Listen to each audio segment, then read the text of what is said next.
L'objectif de cette vidéo est de vous présenter le processus de détermination des salaires nets au Maroc. Je vous rappelle que je ne suis pas un professionnel de la paye au Maroc, mais certains professionnels marocains m'ont demandé de mettre ma formation à jour afin d'intégrer la législation marocaine pour qu'ils puissent être plus impliqués dans le cadre de la formation SagePay. Et c'est ce que je fais. Donc, je suis aussi conscient que nous sommes en 2024 et qu'il y a des changements pour 2025.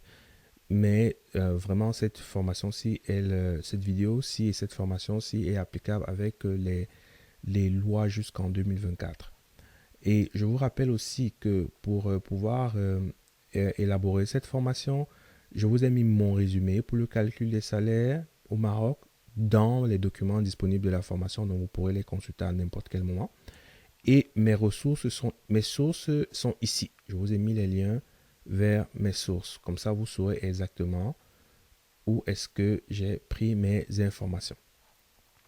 Alors, je vais rapidement vous présenter la procédure que j'ai compris pour la détermination des salaires nets au Maroc.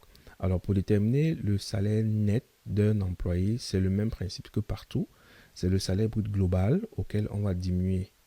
Donc, quand je parle de salaire brut global, on parle bien du salaire de base, les primes et indemnités, auxquelles on va déduire des retenues. Alors, ces retenues sociales, on va dire, on a la CNSS et on a l'assurance maladie obligatoire.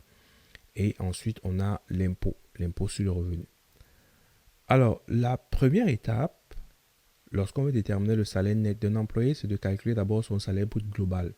Alors, le salaire brut global, qu'est-ce qu'il inclut? Il inclut le salaire de base, les heures supplémentaires, les primes, indemnités, les avantages et les gratifications.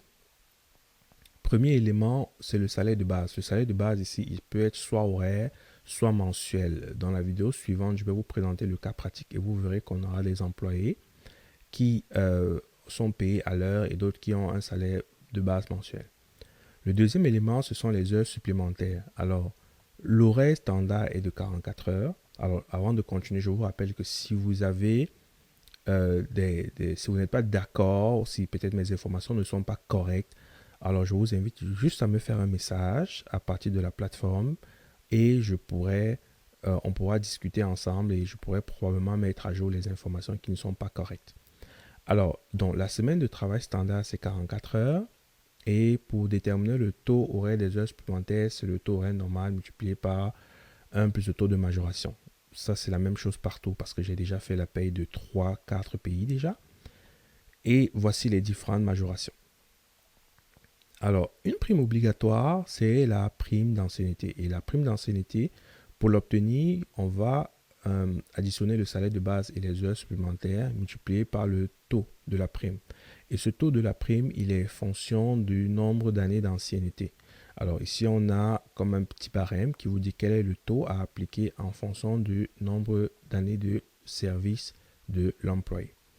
Alors les avantages en nature ici, nous, on ne va pas les inclure dans le cadre de la formation suivante, sinon la formation semblera très difficile dès le départ. Or, l'objectif, c'est de monter graduellement en difficulté. Donc, la deuxième étape, c'est le salaire brut imposable. Lorsqu'on a déjà notre salaire brut global, on va diminuer certains éléments qui sont exonérés de l'impôt. Parce que là, je parle salaire brut imposable, c'est à l'impôt sur le revenu. Donc, on va retirer tous les éléments qui sont exonérés de l'impôt. Alors, le premier élément, ce sont les indemnités. Alors, toutes les indemnités sont exonérées du moment qu'elles respectent certaines conditions. Alors, j'ai vu qu'il y avait certaines conditions en termes de plafond. Par exemple, l'indemnité de représentation ne devrait pas dépasser 10% du salaire de base. L'indemnité de transport, lui, il est plafonné à 500 dirhams par mois et à 750. Donc, il y a un ensemble de conditions pour pouvoir tout exonérer. Alors, les allocations familiales, ici, je ne les ai pas aussi inclus dans le cadre de ces formations parce que j'ai l'impression qu'elles ne sont pas versées par l'employeur. Donc, n'hésitez toujours pas à me revenir si vous n'êtes pas d'accord avec certains éléments pour qu'on puisse mettre à jour. Parce que n'oubliez pas, l'objectif de cette formation n'est pas de vous apprendre à calculer les salaires. Non. L'objectif, c'est de vous apprendre à configurer SagePay pour le calcul des salaires. Donc, ça veut dire que tous ces éléments-ci, si les montants ne sont pas corrects, si les taux ne sont pas corrects, c'est extrêmement simple à changer. c'est très simple à changer. C'est juste aller dire, OK, on n'est plus à 2%, on est à 3% aujourd'hui. Donc, c'est pour ça que ne vous attardez pas sur... Si la procédure est correcte, alors c'est bon. Ne vous attardez pas sur les valeurs parce que c'est des choses que lorsque vous allez voir la formation, vous pourrez facilement ajuster. La troisième étape, c'est le salaire net imposable. Et pour obtenir le salaire net imposable, on va prendre le salaire brut imposable qu'on a trouvé dans l'étape précédente, auquel on va déduire certains éléments déductibles. Et les éléments déductibles, on en a 3 qui sont obligatoires. On a la CNSS qui est à 4,48% du salaire brut imposable, donc le salaire brut imposable qu'on a déterminé à l'étape 2. Mais ce salaire brut imposable, il est plafonné à 6 000 dirhams. On a l'assurance maladie obligatoire qui est de 2,26 et lui, il s'applique aussi au salaire brut imposable, mais cette fois-ci, il est non plafonné. Et on a enfin les frais professionnels qui, pour les déterminer, il y a plusieurs taux en fonction de la nature de l'activité et ils sont plafonnés à 2500 dirhams par mois. Donc, ce sont ça les éléments déductibles et les éléments déductibles obligatoires, pardon. Et en ce qui s'agit des éléments déductibles facultatifs, on en a 2 ici. Alors, la quatrième étape, c'est le calcul de l'impôt sur le revenu. Comment est-ce qu'on aboutit à l'impôt sur le revenu? Alors, l'impôt sur le revenu ici, c'est le salaire net imposable qu'on a trouvé à l'étape précédente, multiplié par le taux qu'on obtient dans ce barème-ci, moins les déductions. Alors, on a ces déductions qui sont là, et moins les charges de la famille. Et pour les charges de la famille, c'est 30 dirhams multiplié par le nombre de personnes à charge. Alors, je rappelle que si cette donnée a été changée, ou bien si les tranches de revenus ont été changées, c'est extrêmement facile de le faire durant la formation, vous le verrez. Mais là, voici ce que nous utiliserons dans le cadre de cette formation. Ensuite, on a un exemple. On a eu un exemple que j'ai trouvé aussi sur un site web dont les ressources, dont la source est en bas du document. Donc, on a un exemple d'un employé, sa situation familiale et les indemnités auxquelles il a droit et on arrive à déterminer son impôt net à payer. Son impôt net à payer et son salaire net à payer. Donc, c'est ça. Comme je vous le dis encore, l'objectif, c'est de vous montrer comment configurer SagePay pour arriver à ce résultat.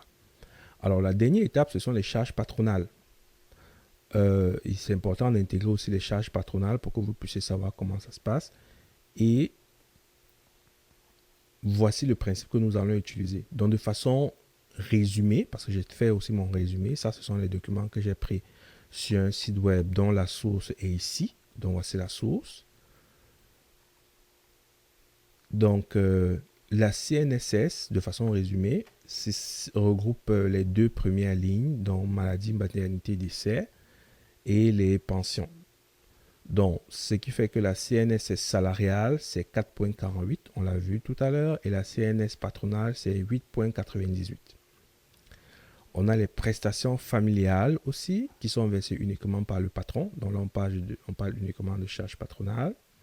Ensuite, on a une assurance maladie obligatoire de base. On a une assurance maladie obligatoire solidarité. Voilà les taux. Ici, pour la partie patronale. Et on a la taxe de formation professionnelle aussi. Donc, voilà un total de charges patronales qui sont supportées par le patron.